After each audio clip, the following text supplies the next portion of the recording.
Ladies and gentlemen, welcome back to the Wrestle Plug YouTube channel. I am, of course, Aeron Nix, as you all know by now. I'm here to discuss WWE Smackdown. I want to try and review everything weekly. So, of course, if you want to see more of this sort of stuff, let me know. But ultimately, I watched WWE Smackdown last night and I felt it was worthy of a mention.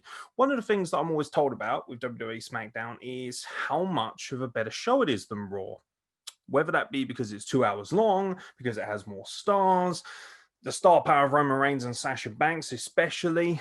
Either way, I'm always told that from the majority, the consensus is that Raw is a bit dull, it's too long, the matches are too long, and ultimately SmackDown's better and it's more entertaining. So this is the first time I've had a chance to check out SmackDown in a good 4 or 5 weeks. And for my money, sorry to disappoint, I thought it was a bit boring. Now, some things about this show are fantastic. And obviously, the one thing we need to talk about is Kevin Owens stepping up to the plate and apparently becoming the next contender for Roman Reigns Universal Championship. I think that's a great decision all around. I spoke about Kevin Owens on WWE NXT this week as the guest commentator Wednesday, 2 days removed from that. He's whipping the piss out of Jey Uso after Jey was kind of going on a rampage.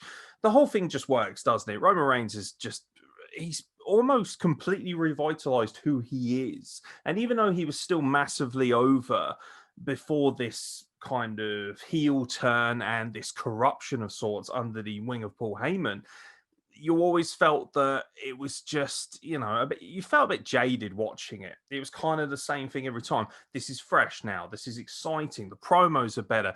The menacing nature of Roman Reigns is fantastic. I mean, come on. He's a leviathan of a man. He looks incredible. And Jey Uso is finding himself in one of the big purple patches of his career. No doubt as a single star, obviously. But,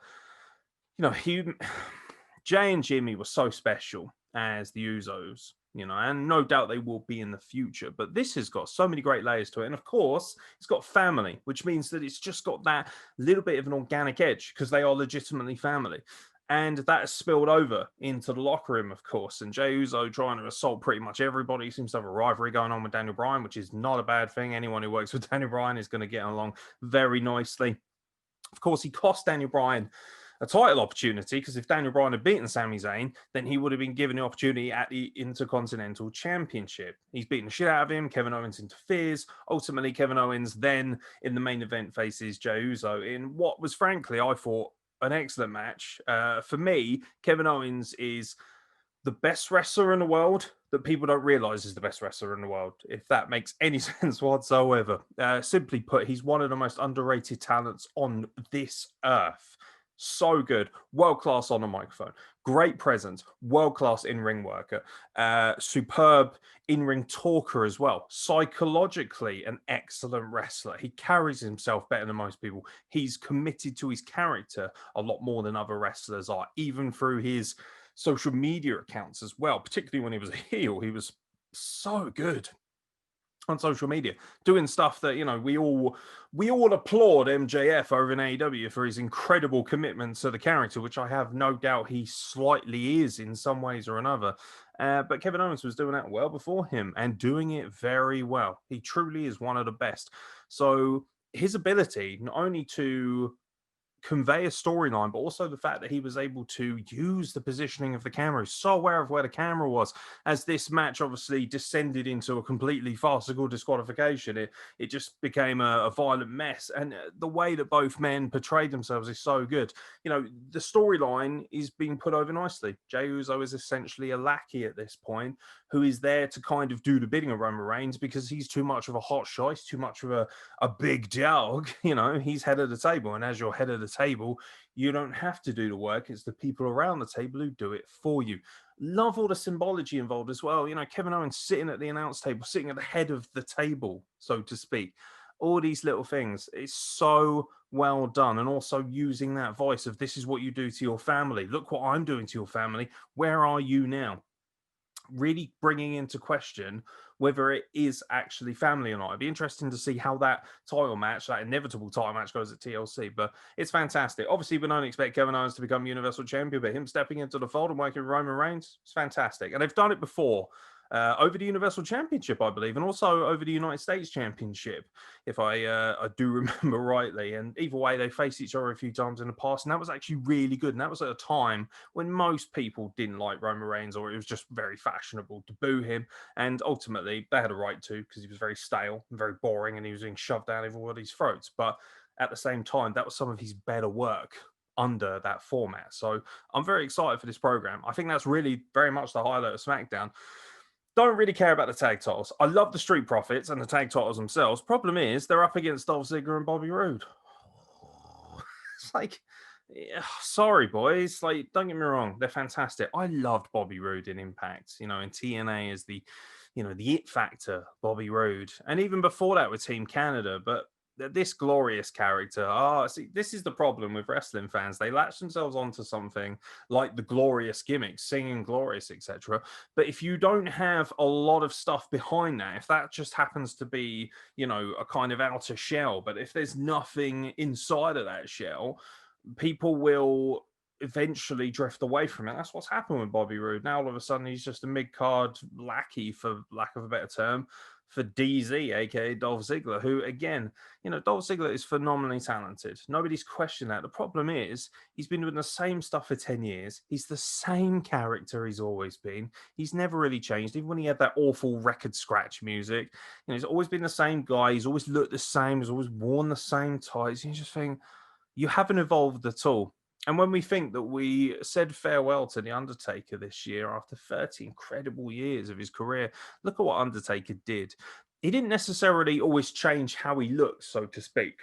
Sometimes he did, but he always evolved the character. He would add nuances to it. There were different levels to it. For instance, people are like, yeah, but he was always the dead man, other than the American Badass. I was like, yeah, but look at the different insinuations of that from the early days of The Undertaker, the big tie and the gloves, and then he started merging himself into the Ministry of Darkness. There was a corporate taker at times. There was, and then the American Badass, and then coming back as this phenom. He did everything. Dolph Ziggler never, ever, ever evolves. It's always the same stuff, He's good on the mic. Yes, he's a world-class seller. But, wow, you know what? I find it a little bit insulting, actually, when people refer to Dolph Ziggler as the modern-day Mr. Perfect, because he's not even close. Mr. Perfect was a world-class in-ring worker, as is Dolph Ziggler, but Mr. Perfect was tenfold better on the microphone. He could hold the psychology of a match much better for my money, I just find him boring. And by proxy, I don't care if they challenge for the tag titles. The Street Profits are better than that. They've just come off this fantastic match with the New Day. They're so good at working the mic. They completely leave these guys for dead. I still think Montez Ford is a future WWE champion and should be. And the only reason he won't be is because somebody has a particular issue with race. That's the only thing I can honestly think of him not being a WWE champion, at least in the future, because he's got all the tools, all the abilities, the look, everything that you need. He's just got it, and he's so good at it. Yeah, I don't care about that. I also don't care about Bianca Belair versus Bayley. I'm sure it'll be a fine match, but if Sasha Banks or Asuka aren't involved, I look to NXT for a lot of my good women's rivalries. I think the undercard of the women's stuff, it's all excellent, obviously, good wrestling. But it's just not anything I have any emotional interest in. I have no interest in seeing Natalya wrestle. She wrestled Bianca Belair. Whatever, don't care. Really don't care. I'm waiting for something a little bit more, particularly from Bianca Belair, who had such a standout performance at Survivor Series, being the last person to be eliminated, so to speak, in this kind of clusterfucky end that they had, with Lana, of course, winning without doing anything. And I just wanted a little bit more from her. Not, oh, you're going to wrestle Natalya, who is utterly devoid of charisma. Yeah, whatever. I didn't hate anything on this show. It's just some things didn't strike me. Really enjoyed Sami Zayn being counted out, so to speak, by Big E after, of course, the shenanigans with the Daniel Bryan match. That was fine, but it just felt like a device for Jey Uso. It just feels like there's a lot of mid-carders just doing little things, but nobody's really doing anything that impactful right now on SmackDown. And maybe that's just because we're, on the fallout from Survivor Series, and I'm sure it'll ramp up again. Carmella and Sasha Banks is a nice little transitional rivalry, but it doesn't feel like anything long-term for me. I like Carmella, but I also think that she has a ceiling that Sasha Banks doesn't. You know, she's obviously very beautiful. She's actually reasonably talented. She's certainly improved no end, but I don't think she's on Sasha Banks' level. And from my emotional investment, I don't even slightly believe that she's capable of knocking off Sasha Banks, a woman who just beat Bayley's incredible record title reign inside Hell in a Cell. Carmella's not close to that level, but this affords her the opportunity to get there. So I'm sure it'll be fine. But again, it's difficult to be emotionally invested in a lot of this stuff. It's funny, actually. People talk about SmackDown having all the star power. They may have some of the bigger stars in the company in terms of Roman Reigns and Sasha Banks, but I'll tell you what, the star power Raw has tends to clash with other star power. Randy Orton versus The Fiend, Drew McIntyre versus Braun Strowman, or, you know, whoever it might be. AJ Styles, of course, clashing with people. It just feels like the stars there are used a little bit better. That's just my personal opinion. I'm sure plenty of people will disagree. But looking at the rest of this SmackDown, it just kind of felt like a bit of flim flam. It's ironic, actually, because I think 2 hours is always the way to go. And I absolutely agree. You know, Jason, shout out to him again, who is always commenting on our videos. And I'm very grateful for that. And he spoke about how the fact that he wished Raw would go back to 2 hours. I do in a way. But the good thing about 3 hour Raw is you get those legitimate, long, contested wrestling matches. So you've got time to get invested in them, even if there are advertising breaks. You know, you're not going to have a 20, 30-minute banger on SmackDown very often, simply because of that constrained time period, particularly when you've got to try and share the limelight with quite a few people. So for me, if it doesn't involve Roman Reigns or Sasha Banks, I find it very difficult to really care that much. You know, it just is what it is. It's kind of ironic because I want shows to be 2 hours. But at the same time, Raw having 3 hours means that it's afforded far more opportunity to make decent storylines and decent feuds. That's just my personal opinion. You know, I'd like to see a few more crossovers as well. I've spoken in length about the Women's Tag Team Championships, which apparently can be defended on any brand. Why aren't Shayna Baszler and Nia Jax used on this brand a little bit more to bolster the women's division a little bit as well? You know, Bayley kind of, since dropping the belt, has had to kind of take a backseat a little bit, which I understand. She can't just always be in the main event in terms of the women's scene, but at the same time, I just feel like she could be doing a little bit more than causing trouble at ringside, even though she is fantastic as a heel. SmackDown was fine. It just felt like certain things didn't really hit with me or slap me in the face as hard. And maybe that's because I haven't watched it as regularly. I will be going forward. Luckily, I now have access to everything, including SmackDown Live and things like that. So hopefully I'll be able to cover it a little bit more. But for my money, I thought SmackDown was average. It was okay. Apart from Kevin Owens, who was just a star, because he is quite literally a star. You know, Kevin Owens is more than capable of carrying any product. And of course, when he's the kind of the second place nature, so to speak, to Roman Reigns, nothing but good things are going to come from that. Very top heavy in terms of your star power. That's great. I think that's phenomenal. Having Roman Reigns, Paul Heyman, Jey Uso, Kevin Owens all involved in the same storyline is phenomenal stuff. And that'll obviously be the most intriguing match, I think, at TLC.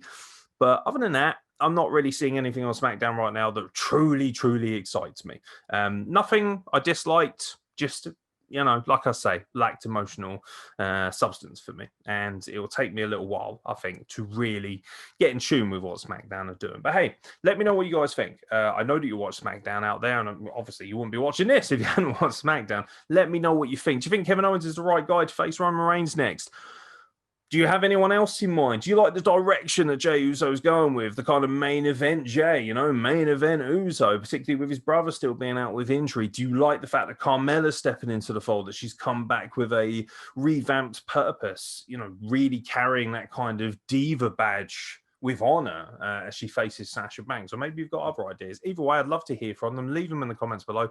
Please like the video. That would really help. Obviously, leave comments and ultimately hit the notification button as well. You know, you want that bell icon so that you can get notifications of everything that we do going forward. Loads more videos to come, loads more news content, weekly podcasts being uploaded, premieres. We're going to start doing live watch along soon. It'd be great to have you on board. So please, please, please join us. We may not be the biggest podcast out there, but ultimately I do believe that we are one of the most honest. We try our best to give an honest and objective opinion. So fingers crossed that you've enjoyed this. But I've been Aaron Nix, ladies and gentlemen. Thank you very much for watching, and we'll catch you very soon for more content from the Wrestle Plug.